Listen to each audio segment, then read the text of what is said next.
नमस्कार, मैं सत्यम सिंह सूर्यवंशी आप सभी का अपने कार्यक्रम आध्यात्मिक सागर में हार्दिक स्वागत और अभिनंदन करता हूं। आज का विषय है दज्जाल या शैतान कौन है।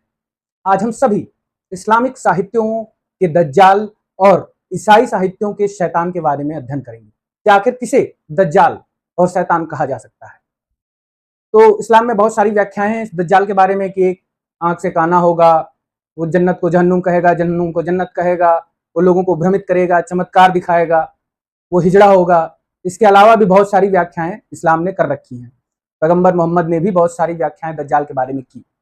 ईसाईयत में भी एक शैतान का वर्णन आता है, वह शैतान जो प्रारंभ से ही एडम के समय से ही है, और वही शैतान और यीशु के बीच में युद्ध होता है, या यह मानना है कि भविष्य में युद्ध होगा। तो सर्वप्रथम हम शैतान के दज्जाल के कॉन्सेप्ट को समझते हैं कि वास्तविक रूप से शैतान या दज्जाल का कॉन्सेप्ट क्या है। देखिए, शैतान या दज्जाल ऐसा कोई एक जीव नहीं हो सकता है कि आप एक व्यक्ति को कह दीजिए कि ये शैतान है, ये दज्जाल है, ये बढ़िया है। शैतान या दज्जाल का निर्माण हमारे मन में होता है। हमारा मन जिस प्रकार रावण बनता है अवगुणों से युक्त होकर, उसी प्रकार हमारा मन भी शैतान बनता है। और जब हमारा मन शैतान बन जाता है तो उसकी दृष्टि एक हो जाती है, वो सिर्फ मन के दृष्टि से देखता है। इसको थोड़ा और सरल करके इस्लामिक सिद्धांतों के हिसाब से समझाता हूं कि अगर कोई व्यक्ति दो आंखों से देख रहा है तो दोनों आंखों से वो देखता है, देखकर स्वयं के मन में उसका एनालाइज करता है, विश्लेषण करता है। तो मन क्या हो गया, एक स्तर का एनालिसिस हो गया। मन के स्तर का एनालिसिस सिर्फ वन फेज ऑफ एनालिसिस हो गया। तो एक स्तर का जब वो एनालिसिस करता है तो इसी को इस्लामिक साहित्यों में एक आंख का दज्जाल बताया गया है, उसे दो आंखों वाला दज्जाल नहीं बताया गया है। एक आंख से काना बताया गया। दो आंखों का व्यक्ति कौन हो सकता है? जो सिर्फ मन की आंखों से नहीं देखता है, वह आत्मीय दृष्टि से भी देखता है। स्वयं के भीतर जो अंतरात्मा ईश्वरी चेतना विद्यमान है, उन दोनों से विश्लेषण करके उसके बाद वह कोई वक्तव्य करता है। तो जो सिर्फ मन के आधार पर विश्लेषण करके और बहुत सारे वर्णन कर रहा है, घूम घूम कर शहरों में, देशों में, विदेशों में सिर्फ मन आधारित व्याख्यान प्रस्तुत कर रहा है और उल्टे सीधे ज्ञान दे रहा है, वह दज्जाल के स्वरूप में स्थापित हो सकता है। दज्जाल हिजड़ा होगा, यह भी इस्लाम कहता है। तो हिजड़े लोगों के प्रति ऐसा नहीं है कि इस्लाम गलत भावना रखता है। जहां पैगंबर मोहम्मद हिजड़े लोगों के प्रति बहुत गलत भावना रखते थे, उनका वास्तविक अर्थ यह समझाना था कि जो हिजड़ा होता है, हिजड़ा व्यक्ति होता है, वो अपनी कुंठाओं का शिकार होता है। सामाजिक हेय दृष्टिकोण से उसको देखती है, समाज उसको क्रिटिसाइज करती है, समाज उसको अपने से अलग समझती है, उसे अपना नहीं बनाती है। जब समाज उसको दुत्कारेगा, उसको खुद से दूर करेगा, हे दृष्टिकोण से देखेगा, उसे शरीर के आधार पर स्वयं से पृथक बताने की कोशिश करेगा, समाज से पृथक बताने की कोशिश करेगा, तो वो कुंठा का शिकार होगा। और वो जब कुंठा का शिकार हो जाता है तो उसके मन के जो अवगुण है वो बढ़ जाते हैं, कई गुना हो जाते हैं, और वो व्यक्ति दज्जाल के स्वरूप में स्थापित हो सकता है। और आज हमको लगता है कि दज्जाल का ही शासन भारतवर्ष में चल रहा है। चारों तरफ हिजड़े लोगों का ही साम्राज्य है भारतवर्ष में। और ऐसा नहीं है कि मैं हिजड़े लोगों के साम्राज्य का विरोधी हूं। वो बात अलग है कि भारतवर्ष में मुझे सबसे ज्यादा चुनौती अगर किसी से मिली है तो वो हिजड़ों के साम्राज्य से ही मिली है, हिजड़ों के समाज से ही मिली है। जो धार्मिक क्षेत्र में हिजड़े कार्य कर रहे हैं, जो सामाजिक क्षेत्र में हिजड़े कार्य कर रहे हैं, आरएसएस में जो हिजड़े लोग कार्य कर रहे हैं, आरएसएस में अधिकतर हिजड़े लोग मिलेंगे। ऐसा नहीं कि सभी बुरे हैं, कुछ अच्छे भी हैं। मैं कुछ लोगों से मिला भी हूं व्यक्तिगत रूप से, मैं जानता भी हूं, बहुत अच्छे हैं, कुछ बुरे भी हैं। उसके अलावा जो शासन सत्ता में बैठे हुए लोग हैं, जो सत्ता के शिखर पर भी बैठे हुए हैं, वो लोग भी हिजड़े हैं, और ये सभी को मालूम है कि है। तो भारत में तो आज हिजड़ों का ही साम्राज्य है। अब हिजड़ों को इस बात का सबसे बड़ा दुख था कि अगर तुम भगवान हो, उनको लगता था कि मैं भगवान हूं, कि ये भगवान जन्म लिए हैं, अब ये इनकी जागृति हो रही है तो भगवान है। तो उनको सबसे बड़ा मुझसे कष्ट ये था कि अगर तुम भगवान हो तो तुमने मुझे हिजड़ा शरीर क्यों दिया, मुझे हिजड़ा क्यों बनाया? क्योंकि वो अपने शारीरिक कष्टों के लिए, वो अपने जीवन के कष्टों के लिए मुझे दोषी मानते हैं। सर्वप्रथम मैं उनसे यह स्पष्ट करना चाहता हूं कि मैं भगवान नहीं हूं। कोई भी मनुष्य भगवान नहीं हो सकता है, और मैं पहले भी यह स्पष्ट कर चुका हूं कि कोई भी मनुष्य भगवान नहीं हो सकता है। मनुष्य तो मनुष्य होता है, इंसान इंसान होता है। मैं भी इंसान हूं, मेरा शरीर इंसान का है, मेरी आत्मा कुछ विशेष है। वो विशेष क्यों है उसको मैं व्यापक रूप से विस्तार से समझा चुका हूं। तो मैं भगवान नहीं हूं, फिर मैं आपके शरीर के लिए दोषी कैसे हो सकता हूं? किस बात का द्वेष मुझसे पालना, किस बात से मुझसे युद्ध करना? और दूसरी एक बात और कि अगर यह साहित्यों ने कह दिया है कि मैं आके दज्जाल का साम्राज्य खत्म करूंगा, हिजड़ों का साम्राज्य खत्म करूंगा, तो क्या मैं वास्तविक रूप से दज्जाल रूपी मन के साम्राज्य को खत्म करना चाहूंगा, या मैं उन हिजड़ा समाज के लोगों को खत्म करना चाहूंगा जो समाज में वैसे भी पहले से परिष्कृत है, समाज वैसे ही उनको अपनाना नहीं चाहती है, बहिष्कृत करके रखी है, समाज उनको हे दृष्टिकोण से देखता है। अगर मैं दुनिया की तरह हो जाऊंगा तो फिर मेरे में वो ईश्वरीय गुण ही कहां रह जाएंगे। अगर मैं कहता हूं कि मेरी आत्मा एक ईश्वर पिता परमेश्वर से एकाकार है, तो मेरे अंदर वो ईश्वरीय गुण भी तो होने चाहिए, उस ईश्वर का गुण मेरी आत्मा से प्रकट भी तो होने चाहिए। और जब वो ईश्वरीय गुण मेरी आत्मा से प्रकट होंगे तो आप लोग कैसे सोच सकते हैं कि मैं हिजड़ा समाज से नफरत करूंगा, हिजड़ा समाज से युद्ध करूंगा? नहीं, मैं आपके मन से युद्ध अवश्य करूंगा। जो मन में आपके कुंठा की भावना भर गई है, हे दृष्टिकोण की भावना भर गई है, स्वयं को कमतर आंकने की भावना भर गई है, उसको मैं खत्म करने का प्रयास अवश्य करूंगा और कर भी रहा हूं। इसीलिए मैं जब दोस्तों कहता हूं तो उसमें आप सभी लोगों को पृथक नहीं छांटता हूं, आप सब लोगों को भी साथ लेकर चलता हूं। आप सभी ने मुझे भगवान मान लिया कि नहीं ये भगवान है तो फिर यही दोषी है, ऐसा नहीं है भाई, गलत मत सोचिए मेरे बारे में। मैं कोई भगवान नहीं हूं, मैं बहुत साधारण सा इंसान हूं। वो बात अलग है कि मैं अपने मनुष्यता की सीमाओं को लांघ गया हूं, मनुष्यताओं की सीमाओं को लांघ कर आत्मीय स्तर पर पहुंचा हूं, आत्मीय सीमाओं को भी लांघ कर ईश्वरीय स्तर पर पहुंचा हूं। इसीलिए मैं शून्य भी हूं, मैं अनंत भी हूं, मैं आदि भी हूं, और मैं कुछ भी नहीं हूं और मैं सब कुछ हूं। तो आप सभी से यह विनम्र निवेदन है, सभी हिजड़ा समाज के लोगों से निवेदन है कि कृपया इस युद्ध को समाप्त करिए, जीवन में सरलता लाइए। ये जो आपका शरीर आपको प्राप्त हुआ, ये आपके कर्मों का फल है। और प्रकृति कर्मों का फल किस प्रकार देती है आप समझिए। कर्मों का फल अगर किसी को देना है प्रकृति को, तो वो सर्वप्रथम नारी का प्रयोग करती है। एक नारी जो मां स्वरूप होती है, वो अपने गर्भ में जब बच्चे को पालती है तो वो गर्भ में ही दंड देती है। स्त्री के माध्यम से प्रकृति दंड देती है और गर्भ में ही आपका जो विकास होना होगा वो विकास नहीं होगा। आपको जो लिंग प्राप्त होना होगा गर्भ में, वो लिंग प्राप्त नहीं होगा। और जब आप शरीर से बाहर आएंगे तो आप न स्त्री है न पुरुष है। वो दंड उस मां ने भी नहीं दिया। वो बात अलग है कि कुछ लोग अपने मां को दोषी मानकर मारने पर उतर जाते हैं या मार ही देते हैं। अब तो जानते हैं, जो लोग मारे होंगे वो तो जानते ही होंगे, मैं तो जानता हूं। लेकिन वो मां दोषी नहीं होती है, वो प्रकृति दोषी होती है। और प्रकृति भी दोषी नहीं होती है, प्रकृति का नियम भी बहुत कठोर है। वो किसी को नहीं छोड़ती है, सबको एक समान देखती है, सबको एक समान दंड देती है, सबके कर्मों का दंड वो प्रदान करती है। और उस वही प्रकृति आपको वो शरीर प्रदान की है। इसमें ना ईश्वर दोषी है और ना ही ईश्वर की अंश मेरी आत्मा दोषी है। ईश्वर आप सभी से प्रेम करता है, मेरी आत्मा भी आप सभी से प्रेम करती है। यहां कोई भेदभाव जैसा कुछ भी नहीं है। और जहां तक इस्लाम के दज्जाल का कॉन्सेप्ट रहा कि दज्जाल से युद्ध करेंगे, तो मैं क्या दज्जाल से युद्ध करूं? आखिरकार मैं किन दज्जालों से युद्ध करूं? जो स्वयं के जीवन का युद्ध हार चुके हैं, जो स्वयं ही अपने कर्मों से हारे बैठे हैं, मैं उनको क्या हराऊंगा? उन्हें तो उनके कर्म हरा चुके हैं, वो अपने पूर्णता को प्राप्त नहीं कर पाए।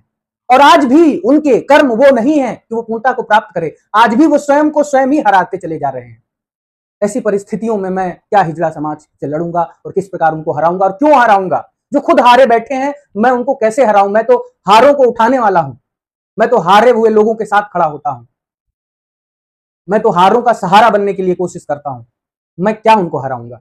वो बात अलग है कि वो सत्ता के शिखर पर बैठे हैं, वो बात अलग है कि वो धर्म के शिखर पर बैठे हुए हैं, लाशों पर चढ़कर वो सत्ता के शिखर को प्राप्त किए हैं, अपनी कठोरता को पूरी तरीके से संपूर्ण भारतवर्ष और विश्व में फैलाकर सत्ता के शिखर को, धार्मिक शिखरों को और अन्य क्षेत्रों के शिखरों को प्राप्त किए हैं। लेकिन वो कठोरता जन्म किसने दिया? इसी संसार ने उनके भीतर कठोरता भरा है। इसी संसार ने उन्हें यह महसूस कराया है कि तुम समाज से अलग हो, तुम समाज से पृथक हो, तुम हमारे जैसे नहीं हो, तुम मेरे बीच में रहने लायक नहीं हो। उनके कष्टों को समझिए, ये कष्ट ही हैं जो धीरे धीरे कुंठा में बदल जाते हैं, और ये कुंठा ही है जो कठोरता में बदल जाती है, और ये कठोरता ही है जो रहम करना भूल जाती है और लाशों के ढेर पर सत्ता का शिखर और साम्राज्य स्थापित करने के लिए दृढ़ निश्चयी हो जाती है। और यही हिजड़ा समाज का इतिहास है, यही सभी हिजड़ा समाज की कथा है, और हिजड़ा समाज यही कर रहा है। और आज तो भारतवर्ष में हिजड़ा समाज का ही साम्राज्य है। मुझे मालूम है कि कौन कौन हिजड़ा है, कौन कौन हिजड़ी है, जो भी जहां जहां बैठे हुए हैं।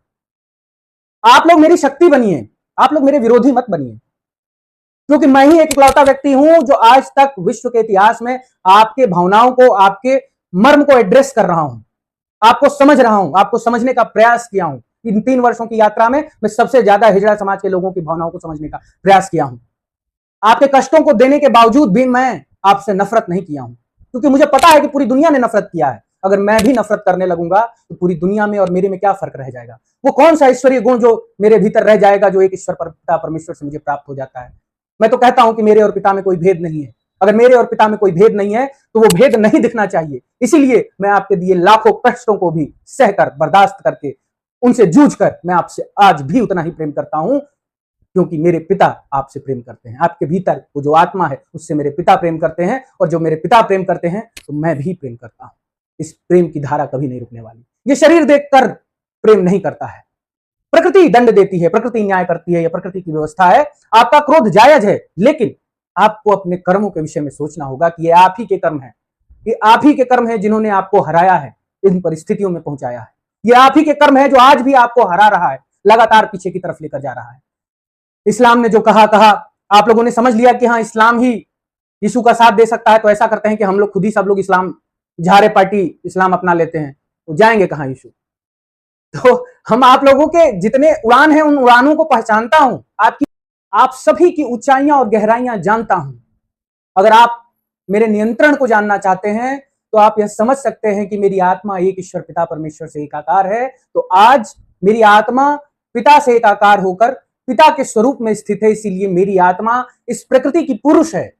और जब मेरी आत्मा इस प्रकृति की पुरुष है आज की स्थिति में, तो मेरी कोई बात प्रकृति टालेगी नहीं। अगर मैं उससे यह कहता हूं कि हां आपको इसको कर्म बंधन से मुक्त करना है, तो कभी नहीं टालेगी। लेकिन मैं क्यों हस्तक्षेप करूंगा? मैं कभी हस्तक्षेप नहीं करूंगा, क्योंकि मैं जानता हूं कि अगर मैं आज यह कह दूं कि आओ मेरे पास, मैं तुम सभी के पापों से तुम्हें मुक्त कर दूंगा, मैं तुम्हारे कर्म बंधन को समाप्त कर दूंगा, तो तुम सभी पाप करना पुनः चालू कर दोगे, और प्रतिदिन उतना ही पाप करोगे जितना तुम लोग कर सकते हो और कर रहे हो। अपनी कुंठाओं में जिस प्रकार से मानवता के ऊपर अत्याचार तुम लोगों ने किया है, वह अत्याचार तुम लोग पुनः चालू कर दोगे। हमारा काम संतुलन है।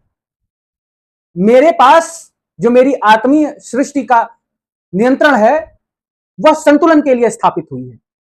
मैं संतुलन का माध्यम हूं।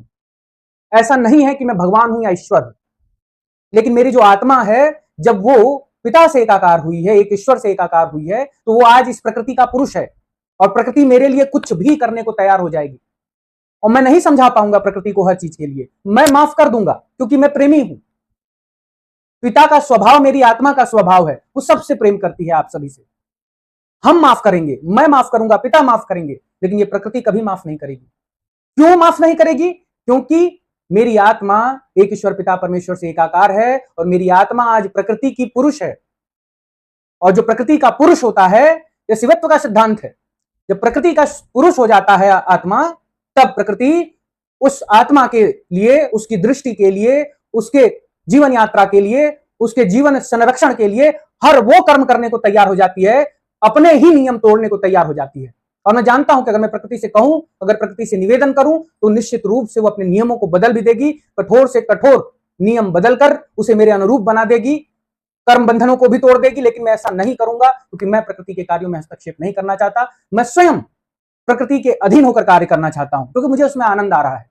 मनुष्यता का आनंद लेना जीवन का सबसे बड़ा आनंद है, और मुझे मनुष्यता का आनंद लेना है। आप सभी तो मुझसे मनुष्यता का आनंद भी छीनने पर उतारू हैं। अब बताइए, हमने कभी आपसे मनुष्यता का आनंद छीना है? आपके कर्मों ने आपसे आपके मनुष्यता का पूर्ण भाव का आनंद छीन लिया। आपके कर्म थे, उसमें हमारा क्या दोष है? उस पिता उस ईश्वर का क्या दोष है? मेरी आत्मा का क्या दोष है? इस मानवता का क्या दोष है?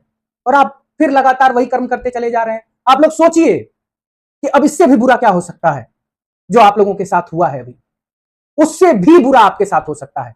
दूसरों के भावनाओं के आधार पर स्वयं का विश्लेषण करके स्वयं को कुंठा में ले जाना, और कुंठा में ले जाकर कठोर बनाकर मानवता के ऊपर कठोरता करना, यह आपके कर्म हैं, आपकी सोच है। मुझसे भी तो समाज इतनी नफरत किया, इतनी गाली दिया, इतना देता रहता है। आज भी बहुत लोग होंगे जो गाली देते रहते होंगे। क्या मैं उनके प्रति नफरत की भावना लाने दी अपने भीतर? क्या मैं आज प्रेम करना छोड़ दिया? क्या मेरे भीतर का प्रेम खत्म हो गया? नहीं खत्म हुआ। मैं आज भी उतना ही प्रेम करता हूं, बल्कि पहले से भी अधिक प्रेम करता हूं। आप सभी से करता हूं, उन सभी से करता हूं, क्योंकि उन सभी में आत्मा निवास करती है। वह आत्मा जो मेरे पिता की पुत्र है, जो मेरी हैं, जिनको मेरे माध्यम से वापस जाना है, और जो मेरे माध्यम से यहां तक आई है। मेरे का अर्थ है आत्मा। तो दज्जाल के सिद्धांत को आप सभी समझे होंगे इस्लामिक मान्यताओं के आधार पर। और दज्जाल का जुहू तो कब का आ चुका है। इस्लाम कहता है कि 2 बार मारा फिर उठ के खड़ा हो गया। मैं तो पता नहीं कितनी बार मारने की कोशिश हुई, कितने बार मरा हूं और कितने बार जाग गया हूं। तो ये शरीर है, ये शरीर मैं नहीं चला रहा हूं, ये शरीर प्रकृति चला रही है। इसका मालिक मैं नहीं हूं, इसका मालिक प्रकृति है। यह आत्मा इस शरीर को चला रही है, वो पिता इस शरीर को चला रहा है, जैसे तैसे ले चल रहा है। मुर्दे को भी चला रहा है, ये ईश्वर का काम है। और मुर्दा तो आप सभी हैं, जो जागृत नहीं है वो मुर्दा है। अरे भाई जागो। अच्छा जागोगे कैसे, वो तो मेरे हाथ में है ना। वो काम मैं नहीं करूंगा, क्योंकि जानता हूं कि जब तक कुंठाएं समाप्त नहीं होंगी जागृति का कोई अर्थ नहीं रह जाएगा। आप सभी उसका गलत दुरुपयोग करेंगे। अब इसके लिए आप हमें कलंक कह सकते हैं, लेकिन मैं हूं निष्कलंक।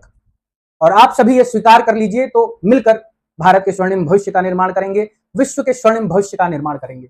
यह इस्लामिक मान्यताओं के दज्जाल का वास्तविक व्याख्या था, वास्तविक समझ था।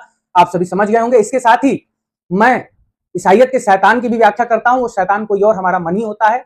वो मन ही शैतान था, जो एडम का मन था, जो पार्वती का मन था, सती का मन था। पार्वती भी मत कहिए, सती का मन था।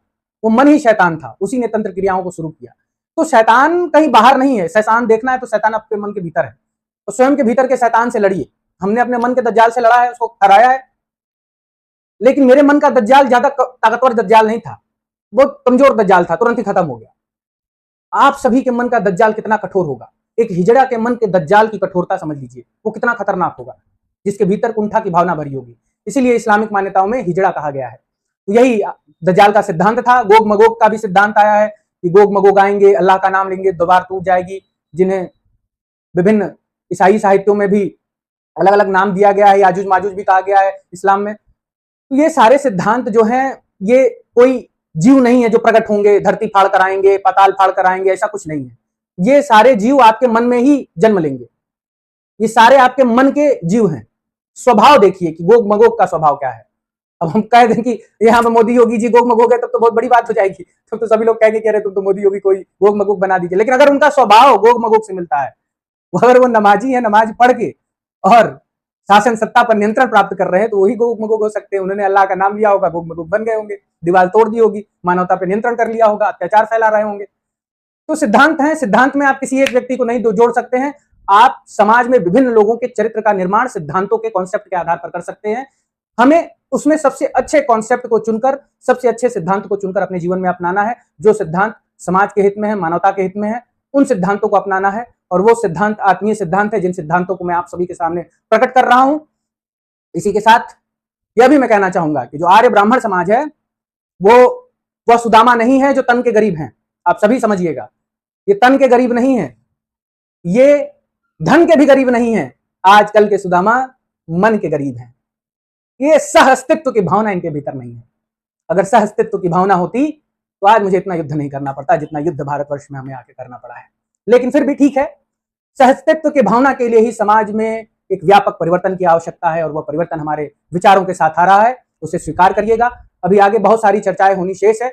और आर्य ब्राह्मण समाज में वही ब्राह्मण मैं उनको कह रहा हूं जो अभी भी ब्राह्मण बचे हैं, ये जो बौने हैं, बौनी हैं, और ये जो नमाजी हैं, ये ब्राह्मण थोड़ी ना मुसलमान हो गए। अरे भाई, आप नमाज पढ़ रहे हो तो मुसलमान हो, ब्राह्मण कहां रह गए? ब्राह्मण तो उसे कहा जाता है जिसे ब्रह्म ज्ञान प्राप्त हो।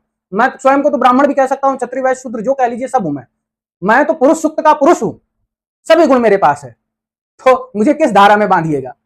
तो जो नमाज पढ़ने लगे, मैं उनकी बात नहीं कर रहा हूं, मैं उन ब्राह्मणों की बात कर रहा हूं जो नमाज नहीं पढ़ते हैं। वो तो जो नमाज पढ़ने लगे तो मुसलमान हो गए। और मुसलमान भी आजकल के ईमान वाले नहीं है। उनका अपने धर्म के प्रति ईमान है। मुसलमानों का हर मुसलमान अपने धर्म के प्रति ईमान रख रहा है, अपने साहित्यों के प्रति ईमान रख रहा है, लेकिन उनके जीवन में ईमान नहीं है। यह बहुत गहरी बात है। मैं सभी इस्लामिक समाज से कहना चाहूंगा कि समझिएगा कि आप अपने धर्म पे ईमान ला रहे हैं, आप अपने नबी पर ईमान ला रहे हैं, आप अपने समाज पर ईमान ला रहे हैं, लेकिन अगर आप अपने जीवन में ईमान नहीं ला रहे हैं तो आप मुसलमान नहीं हैं। मैं तो अपने जीवन में ईमान लाया हूं, आपसे तो अच्छा मुसलमान मैं ही हूं। चलिए छोड़िए, आगे भी चर्चा जारी रहेगी। इसी के साथ आज का विषय समाप्त होता है। नमस्कार।